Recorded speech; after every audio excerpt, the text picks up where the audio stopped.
What's up, bitches? Let's talk about crime.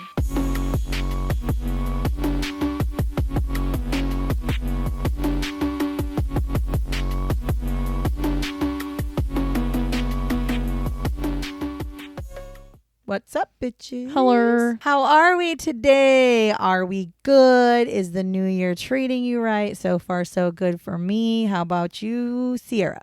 I mean, I had work, so I know Sierra had to go back to work. My husband, I was on a nice vacation. Yeah, in December. her dad didn't have to go back to work, and he starts actually on Monday this week. However, he was supposed to be hopping on a plane to go to Detroit, Michigan tomorrow.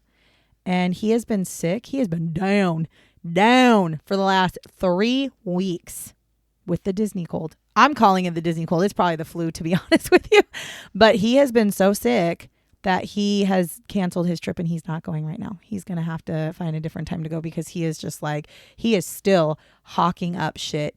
But it started out, we got back from Disney 3 weeks ago and he has just been down. And then my son too, both of them. And I'm like over here like, that was like that, and then you got nothing. Nose and no, literally, like, I said, I feel like your dad got it the worst, and then it passed to got it the second worst, and then by the time it got to me, it was like dying out because I had like a little cough.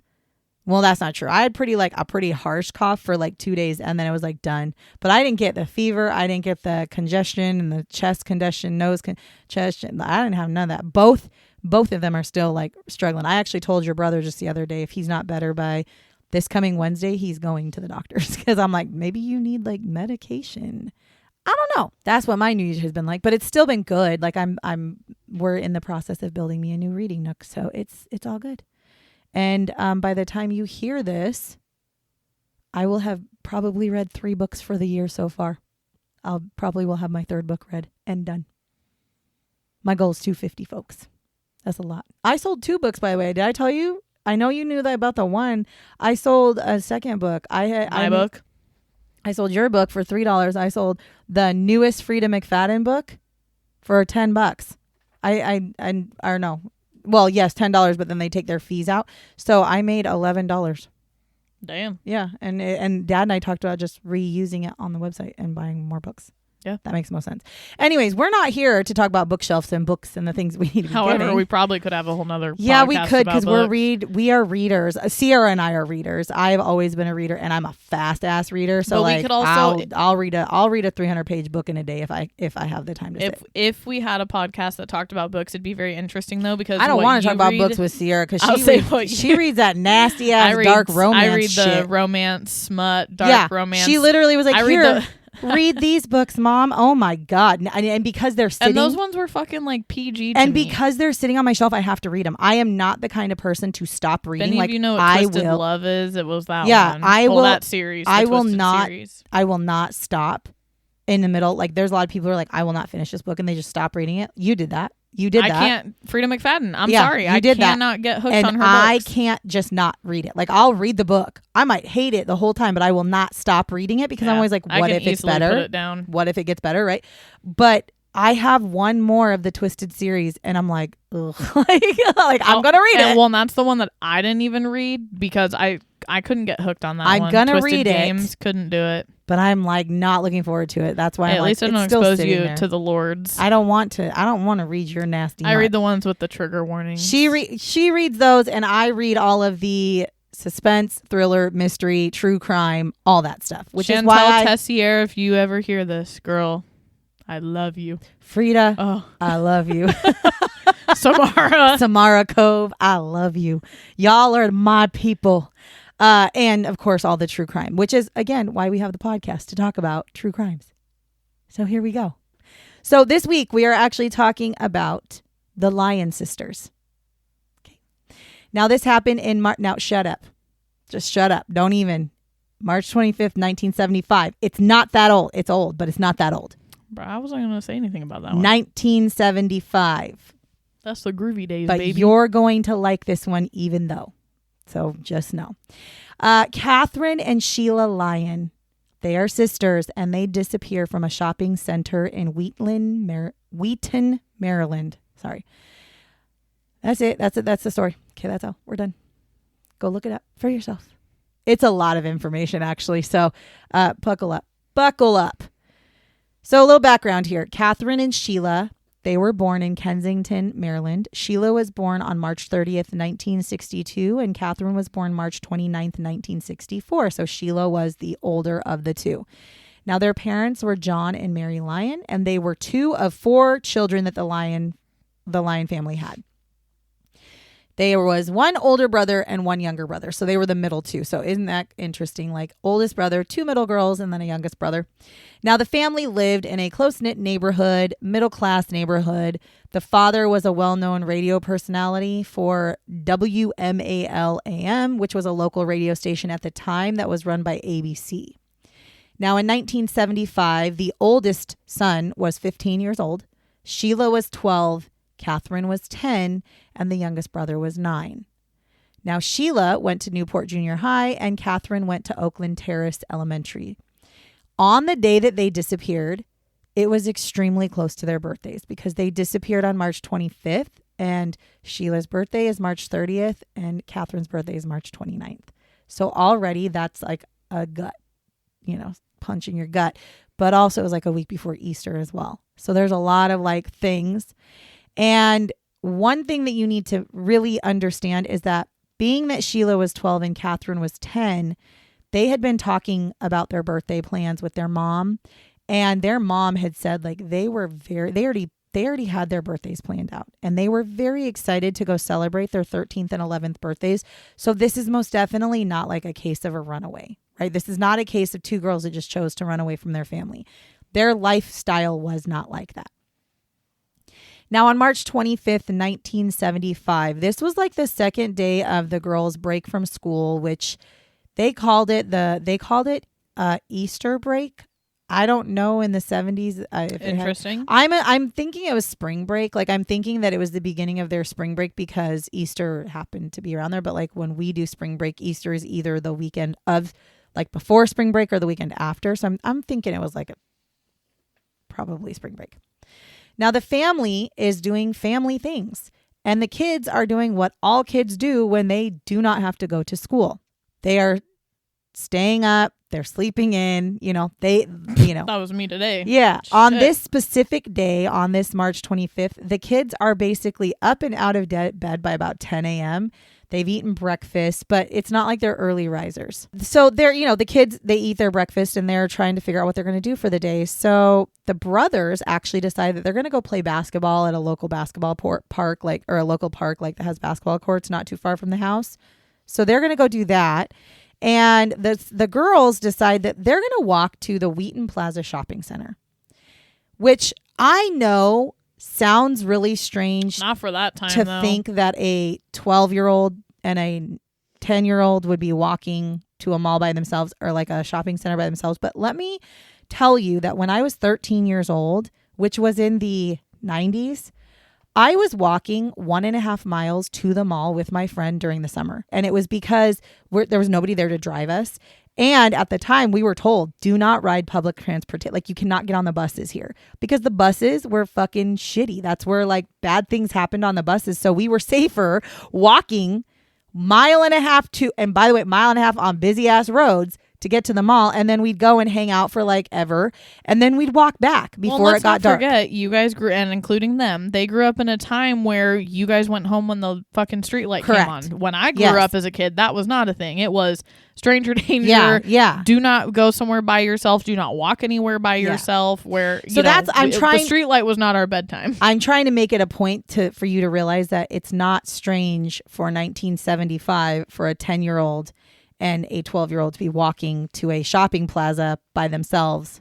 Just noting that. Now, the girl's mother tells them that they should, while they're going to go to the shopping center, that, hey, you guys should stop and get some pizza while you're out. Like, go get some lunch, go to the shopping center, go have a good time. The girls agree, and they get ready to head out. And I just want to FYI this because I thought this was a little bit of a funny thing. As they're leaving, one of the girls comments about how... yeah, the pizza, they just went up in price. And I think they were like referencing pizza by the slice. Mm-hmm. And she says, yeah, the pizza went from 40 cents to 45 cents for Holy. I could get a 45 fucking cent pizza by the slice today. Oh my God. I know. In my brain, I'm like, I mean, pizza by the slice. I feel like the last time I looked at like a piece of pizza, you could buy like the slice. Well, shit, Costco's is what? $4.99, $2.99, some shit like that. Costco's is $1.99. Okay, what was Winco's when we used to eat it at Winco's? Winco's. That was like 15 years ago. Like 10, 15 years ago. And that was like, it was like $3. That was what it was like. Okay. But again, that was 10, 15 years ago. But I'm ago. telling you, like, if you were to see like an actual now. Pizza place, I think it's like, like $6 or $7 like $10 or some for shit, a piece of pizza. Yeah. I just thought that was funny because I was like, damn, the times. Stupid. Anyways, so let that sink in for a second. That a slice of pizza was 45 cents. To be fair, though, that was probably equivalent to what we're bitching about now, but probably not. The inflation has been real crazy over the last, 50 we just years. Go back to those prices. Anyways, so the girls leave their home. It's about 11 a.m. when they leave, and they both leave carrying about $2 in their pocket. Yeah, that's a lot of pizza. Okay, so you wanted to talk about how much it would be. Well, $2 is the equivalent to $12 today. So 45 cents would definitely not be $7 or $8 right now. But regardless, that's about the equivalent of what it was. So that's what they left with. Now they're told by their mom before they leave, like, hey, y'all need to be home by 4 p.m. Your butt's in the door. Okay. Now the rest of the afternoon is pretty uneventful in the Lyons household. Mary, who is the mom, she actually ends up going to the bowling alley with a friend. And her husband, John, actually drives her there after he gets up for the day because he works like a night shift. So he got up a little bit later and she was like, hey, they want me to come, do some bowling stuff. And he's like, yeah, sure. So he goes and drives her there. Now, the Wheaton shopping center is about a half mile from the Lyons home. So I was walking 1.5 miles. This is a half mile. That's all they had to walk. It's not that far. And the thought is that the girls were just going to go to the shopping center, eat some pizza at a restaurant that was called Orange Bowl, which cracks me up because I think of like Asian food. I know, it's like panda. I'm like orange chicken. Like that's what I think of. And they were just going to go kind of hang out at the mall. There was some reports that they were supposed to be meeting up with some friends there. So it's just a typical, middle school kid and thing to do. Yeah. There were reports that both girls were seen talking to an older man near Orange Bowl at one point. And their older brother also reports that he had actually gone by the Wheaton shopping center and he saw his sisters sitting in the Orange Bowl restaurant eating pizza together by themselves. So it is verified that they made it there. It is verified that they ate pizza there. It is verified that they stayed at the Wheaton shopping center for some time. So we know that. Now, a little bit after 2 p.m., it is reported that they left to go back home. And people remember seeing the two girls leaving the shopping center. They remember seeing them walk in the direction of where they would be going to go home. And that is the last time they were ever seen. Ever. Now at 5:45 that same day, Mary is prepping dinner for her family and she is a little bit annoyed because her daughters are not home yet. And she told them 4 p.m. And she's a little bit annoyed because she's kind of like, why? Like I said 4. And they don't have cell phones. It's not like she can call them and be like, get your ass home. By 7, she's no longer annoyed. She's fucking scared because her daughters are still not home and she can't figure out where 7, they like would 6 p.m. I would have been like, what the fuck is going on? Right. So she ends up calling the police and she basically tells them like, my daughters went to the shopping center this morning at 11 a.m. They were supposed to be home by 4. It is now 7. They have not come home. We have not seen or heard from them. We don't know where they are. And this begins an immediate search for the two girls because back in the 70s, it was like, kids are missing. Let's go look for them. And the Lyon family also makes sure that someone is at the phone at the house 24 hours. So like they would take shifts sleeping just in case some sort of news or somebody finds them or somebody finds something. There was always somebody there because again, no cell phones, no way to get a hold of family and probably not even answering machines back then because I feel like my family got our answering machine in the 80s, which was not really a thing, I don't think, in the 70s. So if you missed the call, you missed the call. And so they had somebody always there. Now, the police bring out divers. They bring out dogs. They bring out planes. It is actually one of the largest investigations at the time in the Washington, D.C. area to look for these two girls. And they do house-to-house searches. They interview witnesses. They take public tips and they look into every single public tip that they can. They have search and rescue dogs, and the search and rescue dogs are at the shopping center, and they actually do pick up a trail of the girls. So they follow the dogs along like a path, which isn't a path, like just the path the girls would have taken, right? Like walking from the mall out into the parking lot, across the parking lot, and then the dogs can't pick up any more sniff.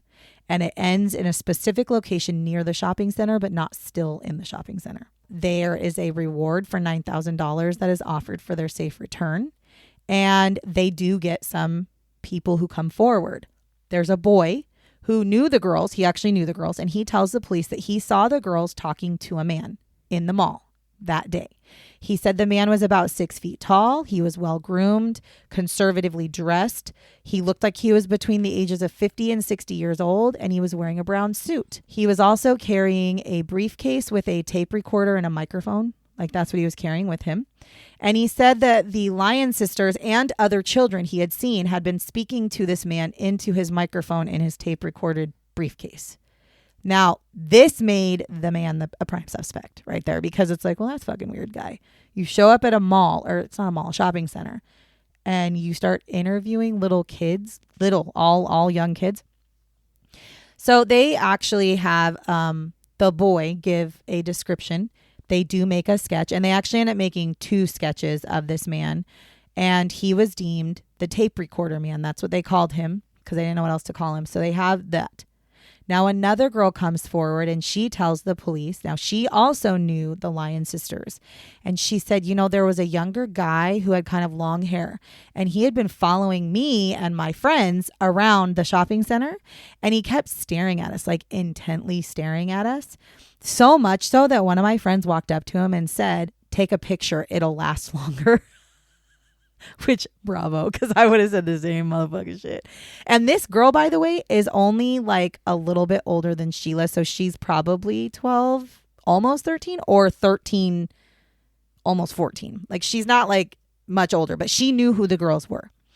And she then tells the police that same guy, she also saw him watching the sisters as well. She was like, And so they ask her, "Can you give us a description?" And she says yes. So they make a sketch of this guy as well. And he was described as a white male in his late teens, early 20s, 5'11", notable acne on his face, scars on his left cheek, shabbily dressed, and he was wearing a light colored Peters jacket. Listen, the fuck is a Peters I wasn't born jacket? In the 70s, so I have zero idea what a Peters jacket is. I'm looking it up, but I'm assuming it's the one that has like the fucking shoulder pads.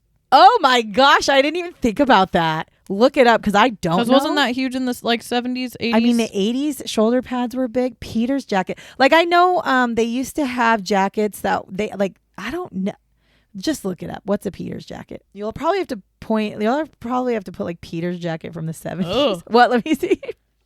That's like the creepy, like, brown Oh, coat. God. Okay, yeah. So well, first of all, these are now back in style, Of course actually. they are. So it's very much what you would think of when you think of somebody. It's just like a brown, like work jacket almost. Yeah. Sure, we'll go with that. It's a vintage sportswear jacket. Okay, so it's okay. There you go. So that's what he was wearing, but it was a light colored one. However, while the police listen to everything this girl says, they actually are kind of like, sure, like we hear you, but this older man with the tape recorder and the microphone, like he seems like a very viable suspect. Like he seems like the guy we really need to be getting some more information on. Never mind the fact that the girl was, when she explained about this guy, when she explained about this man that was following them, this happened to be at the same exact time that everybody else that they had interviewed had claimed to have been watching the Lyon sisters talk to the guy in the microphone. So they're kind of like, the timeline doesn't fit. So they were just kind of like, it's helpful, but we had multiple witnesses who at the same time said that the Lyon sisters were talking to the man with the tape recorder. And so the fact that guy was talking to multiple kids is kind of sketchy anyways. Well, first off, even if he doesn't have a connection with the Lyon sister, yeah, bro, you shouldn't be doing that shit anyways. Exactly. So they decide that they're going to take the sketch of the older man and they're going to share it with the media and be like, "Do you know this man?" Now, one day after they share the sketch of this older man, an 18-year-old kid named Lloyd Welch comes forward to tell them how he also saw this man at the shopping center and he saw the 2 girls that were missing with this man. He says that he overheard the man tell the girls that he records people's voices and puts them out over the radio. And the girls apparently thought that was funny, and they were giggling and having, a good time. He also then tells the police that he saw the man forcing children into his red Camaro with white upholstery and driving away fast. So Lloyd is given a lie detector because they're like, well, first of all, motherfucker, why'd you take so long? If you saw somebody pushing children into a car, why'd you take so long to come forward and tell us? Why'd you not call the police that day? You're an 18-year-old fucking adult. Why? I don't understand. So they give him a lie detector test and he fails it. So they tell him, like, you failed the lie detector test, which then he says, okay, fine. Fine. I gave you false information. I didn't really see the guy. I didn't really see any of that. And they're like, okay, well, you suck. Like, the fact that you fucking came forward and said this shit. And the thought process, they let him go. And they're like, you're not a reliable anything. So goodbye. Which I was like, I wish there were charges you could put on somebody for giving a false, sighting like that. There are. I'm pretty sure I don't think you can get charged for giving, well, maybe now, false but information and maybe lying not to back the then. Police. Now, the thought was, though, that he had actually, the whole reason why he had given all this information is because he was after the $9,000 reward money that was being offered. So he was kind of like payday. If I can tell them this, because then, if I'm the one who tells them I saw the man and told them this and then they find the man, then I'll be the one who is deemed as the one who was credible and blah, blah, blah. So on April 6th, 1975, an 11-year-old named William Krebs now comes forward. Now, this is, like 2 weeks after the girls had gone missing. And he says that he had seen these two girls in a 2-door Pontiac sedan driving in Centerville, Virginia. He also said that he saw Katherine and she was crying. And then he said that there was another blonde girl that was sitting in the front seat of the car. Now, police take his tip, but they end up deeming this they end up deeming it as credible. So they actually think he might have actually seen these girls. So they expand their search efforts now into Virginia as well. Now, mind you, these people that I'm telling you about, these are only some of the tips and phone calls they got. They got so many, and almost all of them were hoaxes, which is so fucked up because they're trying to find these girls. And when you call in a hoax, I've never understood what the I point don't is. get it. I still don't understand it, but I understand if there's like a money reward. But there's times where there's no reward and at all, just and people trying still to be do that involved, shit. And it's frustrating. So now, the following day after that, another person comes forward, and they say that they saw two girls who looked kind of like the Lyon sisters in the rear of a beige 1968 Ford station wagon. They said that this was at 7:30 p.m. on the day of the disappearance, which already I'm like, bitch. This is April 7th. Why did you not come forward on March 25th, 26th, 27th, 28th, 29th, 30th? Like, why'd you wait till this late to do it? They also claim, and this is why I say this, their claim is that the children they saw in the back of this station wagon were bound and gagged. Well, why the fuck didn't you call that into the police on March 25th at 7:30 p.m.? Please tell me. And he said, and the witness also said that the driver of that station wagon resembled the older man whose sketch had been made public.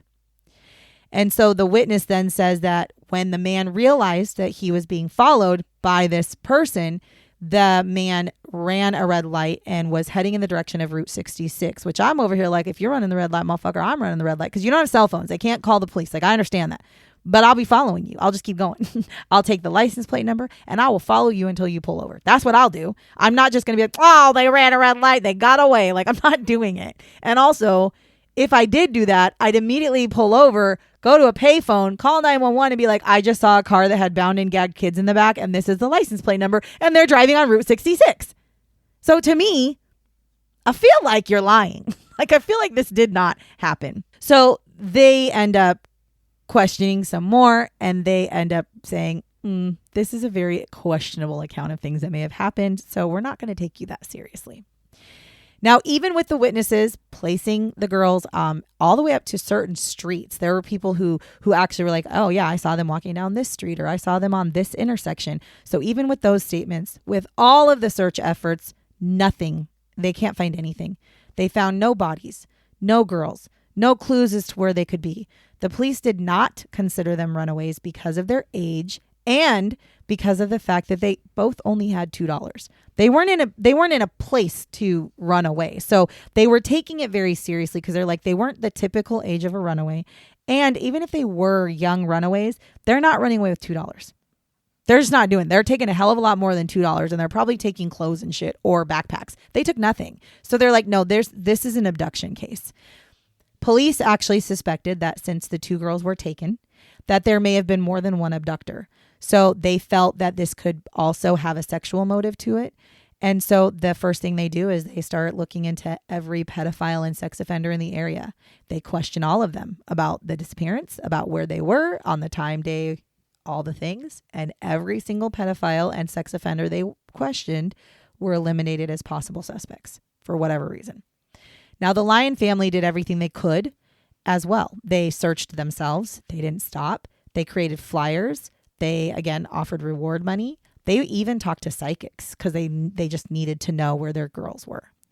The family and the police even received, like I said, multiple hoax phone calls about this disappearance.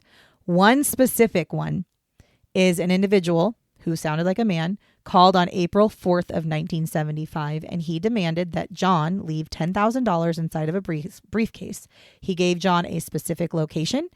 And so John talks to the police, and the police are like, yeah, let's do this. But he's like, I don't have $10,000.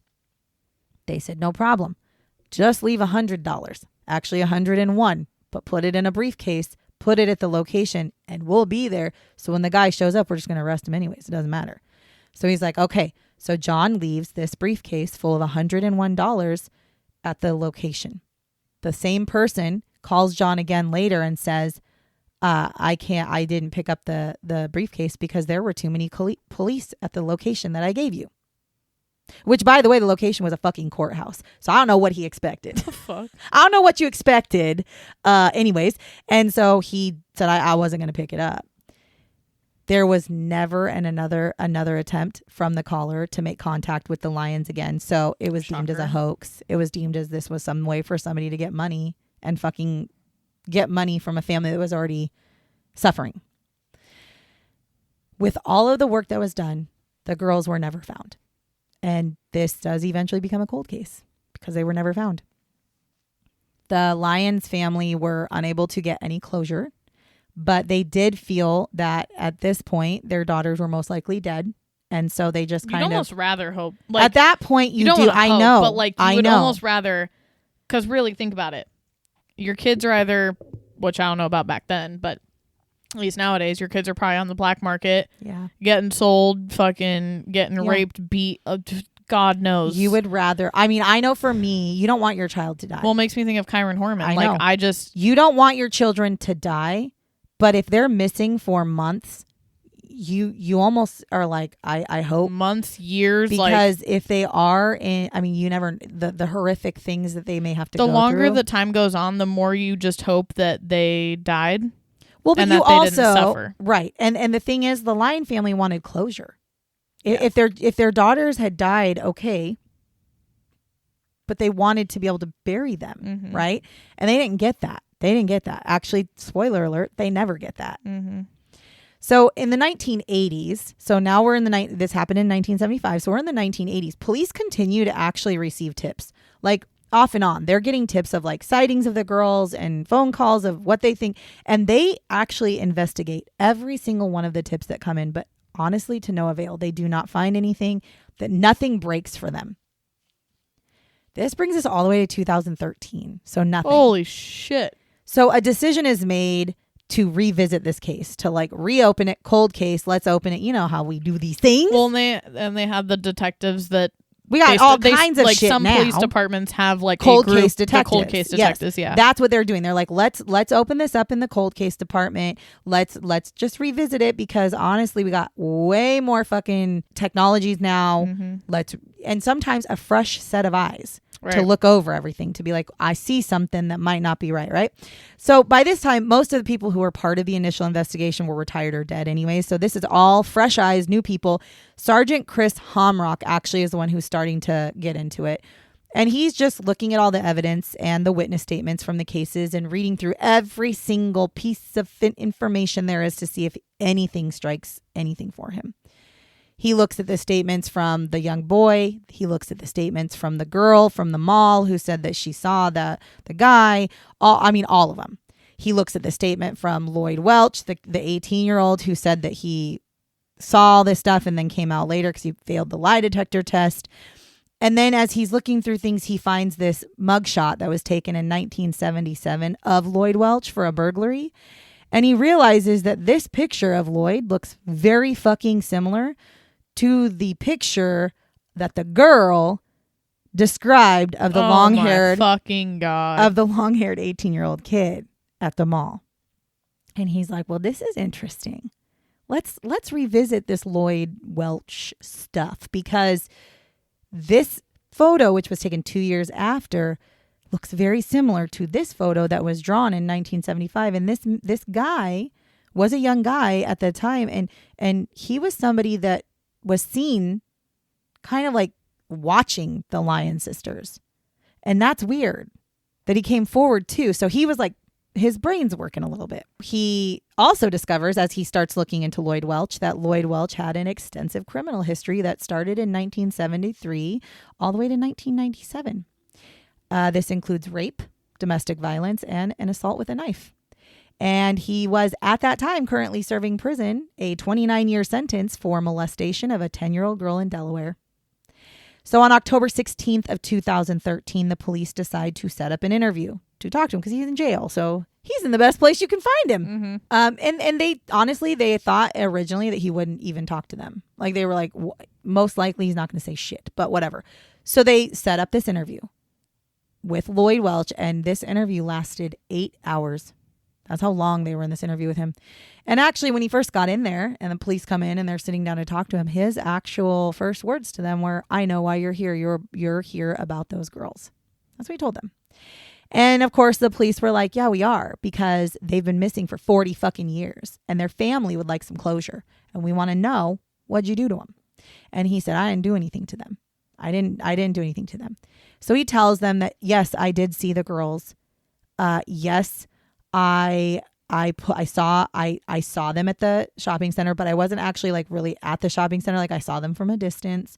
I did look at them. Yes, I was. Yes, I looked at the other group of girls. I admit to that, but I didn't do anything to them. Then he says, I did though see the girls being put into a car, and it didn't really look right because one of them was crying when she was being shoved into the car. He was then shown a picture of a child sex trafficker who had been looked at in the past for this crime. And he sees this and he insists like, yep, that's the guy I saw. This guy's name was Raymond Molesky Sr. And he's like, yep, that's the guy. That's the guy that shoved the girls in the car. They ask Lloyd, like, what do you think that Raymond did with these girls? Like, what do you think he did? And he said, and I quote, my opinion is that Molesky killed him and raped him. He probably burned him. I don't know. So that's what he tells them. The problem with this is Molesky was looked at, Raymond was looked at, but he did work in the area at the time, but there were things that didn't quite fit. And that's why he was never a viable suspect. Nothing clicked enough for them to be like, yep, it was him. So they bring him in for a second interview because they're kind of like, this doesn't sound right.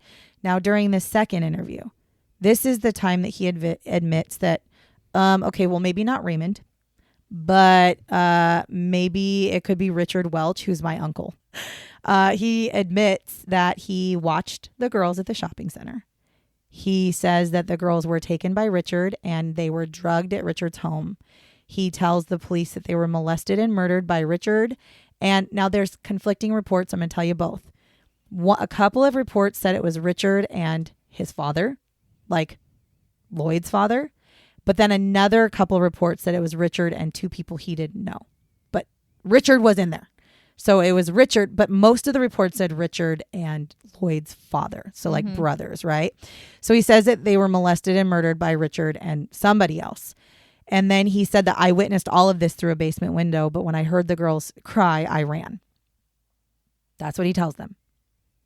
Now, in 2014, in another interview, Lloyd admits that he left the shopping center with the Lyon sisters. So now he admits that he took the Lyon sisters. He said, I didn't harm them.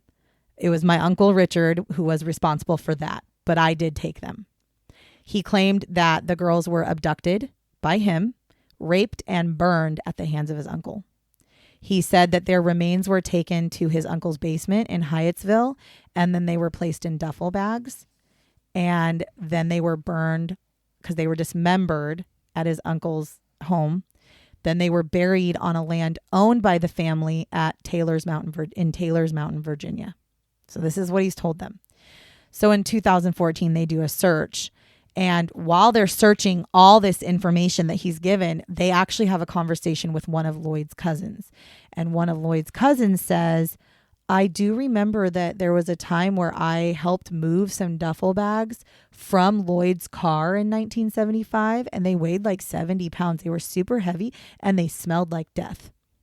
So now they've got a cousin who's now saying, yeah, I kind of remember something like this. So they do end up going to the Taylor Mountain property, and they do search the Taylor Mountain property, and they do discover small degraded fragments of bone, but they're so small and degraded they can't do DNA samples. Right.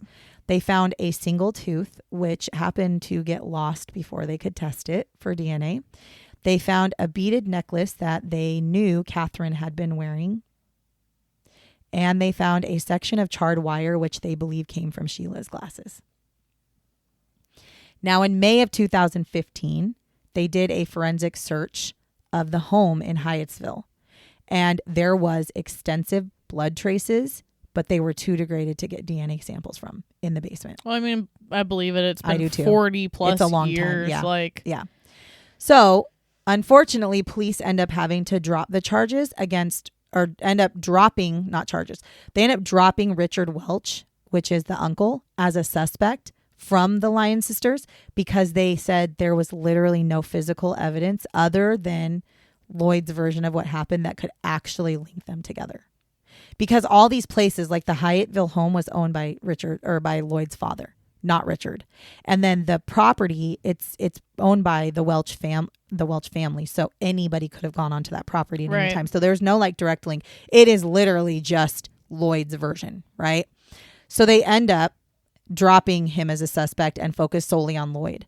Now they do believe, though, the police do believe that Richard Welch definitely had something to do with it. And they just were not able to make that connection to ever bring charges to him. Which, by the way, Richard Welch is dead now, so it's not going to matter. It wouldn't do anything. So in July of 2015, they charged Lloyd Welch with second-degree murder of the girls.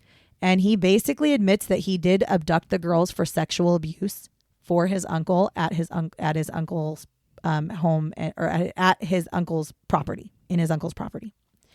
Then on September 12th of 2017, Lloyd pleads guilty to 2 counts of first-degree murder and receives 2 concurrent 48-year sentences. So he has to be in jail for 48 years and then 48 years again. Now, after he completes his sentence in Delaware, because if you remember, he's in prison already for 29 years. So after he completes his sentence in Delaware, which should be 2026, he will be transferred to a facility in Virginia to serve 48 years and then 48 years. Now, the Lyon sisters' bodies have never been found. Oh, they're probably gone at this point. Well, and just based off the degraded fragment of bones. That's what I'm saying. Like they're probably gone. They do, that's just it. The police do believe that the girls were burned, and they do believe that they're not going to find the bodies. And they absolutely believe that the Welch family was involved. Just not Lloyd, but the Welch family, but they couldn't do anything about it. The Lyon family, though, was extremely thankful for the police not giving up. And they were able to get a little bit of closure for themselves. Their father was alive. I mean, I think he is still alive, but he was alive. Well, maybe he's not still alive. Now that'd be kind of crazy because he'd be really old. But regardless, he was alive when they made the connection that Lloyd Welch was responsible for their daughter's disappearance. And he said, and so was the mother. So they were alive to get that closure, to know that somebody abducted their daughters. They are not crazy. They didn't run away. They were abducted. They were killed. They were raped and killed and burned. And so they said, like, thank you. I mean, it's been a long time coming. Well, because even if somebody would have made that sketch connection with the mugshot, it still would have been too late. It would have been too late. Or even if they would have looked, honestly, even if they would have looked into him back then, like if it, that's the frustration. But honestly, I still don't know. I mean, nobody knows timeline of when this all happened, but I don't know if that might have still been too late. Because look at how it would have. It probably would have been too late. But the only thing that frustrates me is that they interviewed him. They drew the sketch of him and then interviewed him, and nobody put the connection together that this could potentially be the same kid. Right? But why? Because they were focused on the tape recorder guy. So instead of spreading out and looking into both, they focus solely on this tape recorder guy. Also, you think about it, an older guy versus a younger guy, you're going to pick the older guy. It makes sense, totally. But at the same time, I'm like, but you didn't even make that. You didn't even think for 1 second to make that connection.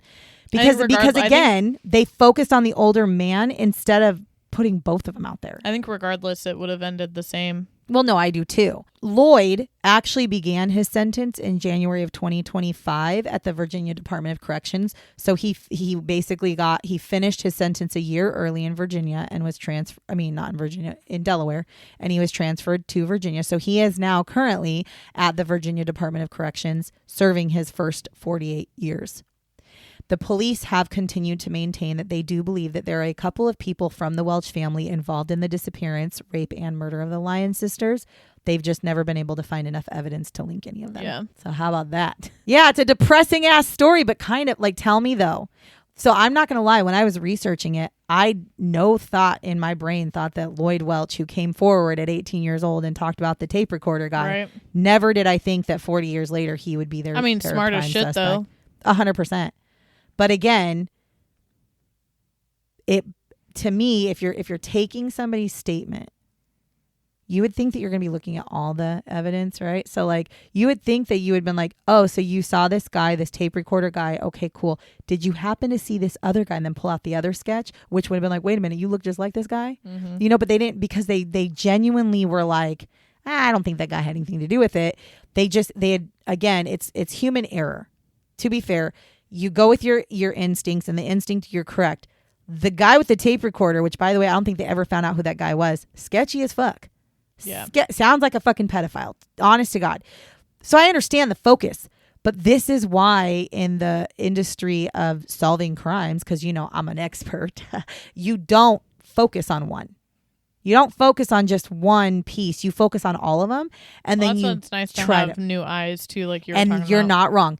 Them putting fresh eyes and reopening it, they never would have made that connection had they not reopened it. Because I guarantee you, if they would have reopened it in the 80s, maybe 90s, you're going to have some of the same detectives that are like, oh, look at this sketch. What about the long-haired guy? Yeah, that guy, he's not worth it. They would have put him off to the side. Right. So the Sergeant Chris, who started that, he was like, no, I'm going to leave no stone unturned, which is the difference I feel like between police work in the 70s and now.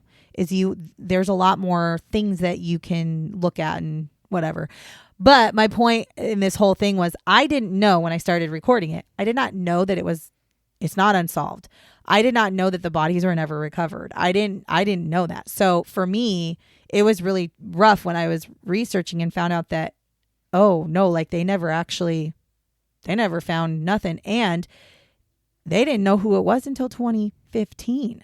Which is fucking insane. Which is so crazy to me, because I'm like, but again, it's and this is not we ran DNA and found it. No, this is good old fashioned police work. Yep. Right? Good old fashioned police work and a new set of eyes, and we made that connection. And I love it, because DNA has changed a lot, but I like being able to find cases where it didn't matter. DNA doesn't matter in this. The samples are too degraded. Everything's not going to work. Really, they didn't even have DNA to go off of from before. No. I know they found stuff. You're right.